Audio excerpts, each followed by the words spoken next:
Bien-aimés dans le Seigneur, Shalom. Nous sommes dans la joie de nous retrouver pour cette dernière méditation de la semaine. Nous sommes le vendredi 17 décembre 2021 et nous vous saluons au nom de notre Seigneur et Sauveur Jésus-Christ. Nous allons lire pour terminer cette semaine un verset dans la lettre de Paul aux Philippiens, chapitre 4, verset 4. Philippiens 4, 4, nous allons lire dans la version Bible du Semeur. Voici ce que déclarent les Écritures. Réjouissez-vous en tout temps de tout ce que le Seigneur est pour vous. Oui, je le répète, soyez dans la joie. Réjouissez-vous en tout temps de tout ce que le Seigneur est pour vous. Oui, je le répète, soyez dans la joie. Joie permanente. Tel est le thème de notre méditation de ce vendredi 17 décembre 2021. Selon le dictionnaire, la joie est un mouvement agréable que fait éprouver la possession d'un bien réel ou imaginaire. C'est ainsi que parfois nous avons la joie, parfois nous n'avons pas la joie, compte tenu des circonstances. Toutes les choses, les classes sociales ont leur moment de joie et malheureusement de peine aussi. Le texte du jour nous transmet une instruction du Seigneur. À première vue, difficile à comprendre et à appliquer. Être toujours joyeux. Être joyeux en tout temps. Et cela avec insistance. Quand il y a l'expression « je le répète ». Réjouissez-vous, je le répète, soyez dans la joie. Le texte du jour est bien aimé, comme je l'ai dit, paraît comme un problème. Ce qui est le problème en fait qui paraît, c'est la permanence de cette joie. Toujours. Malgré le fait que nous avons tous des moments de peine et des moments de tristesse. Quelle est la base de cette joie permanente? Nous l'avions vu en partie dans une méditation précédente cette semaine. Nous avions énuméré 3 raisons non exhaustives, mais nous avions dit que la joie, avoir toujours la joie avait comme base le fait d'avoir été choisi, la pensée de cette vie éternelle, et aussi la présence permanente du Seigneur. Dans le texte de ce jour, nous avons encore d'autres arguments. Et nous allons en voir 3. Premier argument, la joie permanente, c'est la joie de tout ce que le Seigneur est pour nous. Réjouissez-vous en tout temps de tout ce que le Seigneur est pour vous. Plus nous connaissons le Seigneur dans notre marche, plus nous nous rendons compte de l'immense privilège de l'avoir pour nous. Notre Père qui est aux cieux est tellement merveilleux que nous devons éprouver une joie permanente puisqu'il est nôtre en permanence. Le Dieu créateur, omniscient, omniprésent, tout-puissant, qui dit un mot et la chose s'accomplit. Pour être bref, mon Dieu n'est pas un sujet de joie que lorsque je vois tout ce qu'il est, tout ce qui marche bien. Non. Il est un sujet de joie, bien-aimé, lorsque je vois tout ce qu'il est et tout ce qu'il peut. La joie immense de David provient du fait que celui qu'il a choisi est l'Éternel.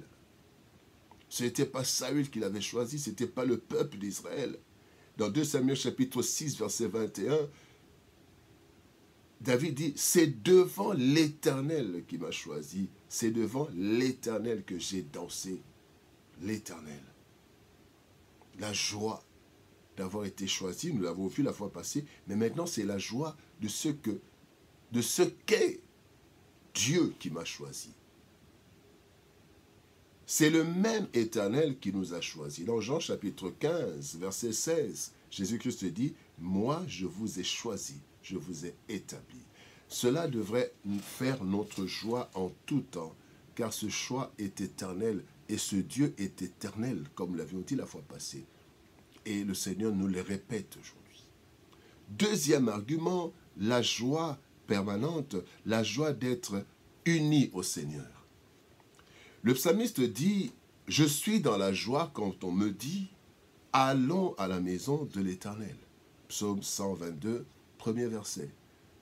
Mais encore, un autre psaume dit, « Mieux vaut un jour dans tes parvis que 1000 ailleurs.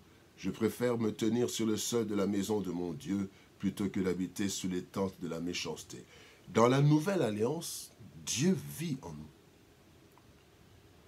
N'est-ce pas que la Bible nous dit que nous sommes le temple du Saint-Esprit et que Dieu habite en nous?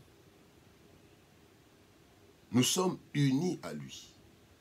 Et donc, la joie d'être dans sa présence doit être permanente. Puisque ceux qui avaient la joie de se rendre, plus même que ceux qui avaient la joie de se rendre dans la présence du Seigneur. Je suis dans la joie quand on me dit « allons dans la maison du Seigneur ». Mais comme je suis la maison du Seigneur, je suis dans la joie en permanence, parce que Dieu est là en permanence. Donc la joie d'être unis au Seigneur, c'est ce qui nous permet d'être dans la joie, dans une joie permanente. Soyez toujours joyeux, réjouissez-vous toujours. C'est la joie d'appartenir au Seigneur. La joie d'appartenir. On peut avoir la joie d'être choisi, mais nous pouvons être choisis et puis après, être choisis pour autre chose, pas pour appartenir. Mais ici, nous appartenons à Dieu. Appartenir à Dieu est une autre source intarissable de joie. La Bible dit que nous lui appartenons. Dans le psaume 100, verset 3, il est écrit « Sachez que l'Éternel est Dieu. C'est lui qui nous a fait et nous lui appartenons. » Et plus encore, l'Éternel affirme que nous sommes comme la prunelle de son œil. Zacharie chapitre 2, verset 8. L'appartenance à Dieu, bien-aimé, nous offre une longue liste de privilèges et droits, en plus des devoirs. Cela se voit dans le psaume 23. Quand vous lisez le psaume 23, vous voyez les privilèges. Et je vais juste citer 5 privilèges. Le privilège d'être approvisionné. Le Seigneur est mon berger, je ne manquerai de rien. Le privilège de la sécurité.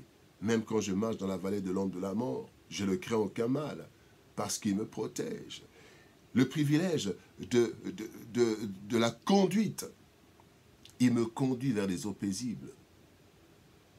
Le privilège de la bénédiction. Tu induis ma tête et la coupe déborde. Le privilège de l'assurance du bonheur et la grâce. Oui, le bonheur et la grâce m'accompagneront tous les jours de ma vie. Et j'habiterai dans la maison de l'Éternel jusqu'à la fin de mes jours. Et là, bien-aimé, comment ne pas être toujours joyeux?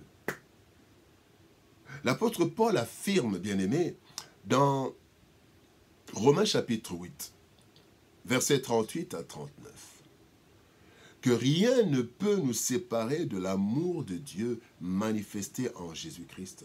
Cette vérité, bien-aimé, appuie l'instruction d'être joyeux en tout temps, car nous sommes en Christ et rien ne peut le perturber. Bien-aimé, et en plus, nous comprenons notre identité. Et plus nous comprenons notre identité dans l'intimité avec le Seigneur, à travers sa parole, à travers la prière, plus la joie devient permanente en nous. soyons toujours joyeux. Que Dieu nous bénisse. Shalom, au revoir, bon week-end et à lundi.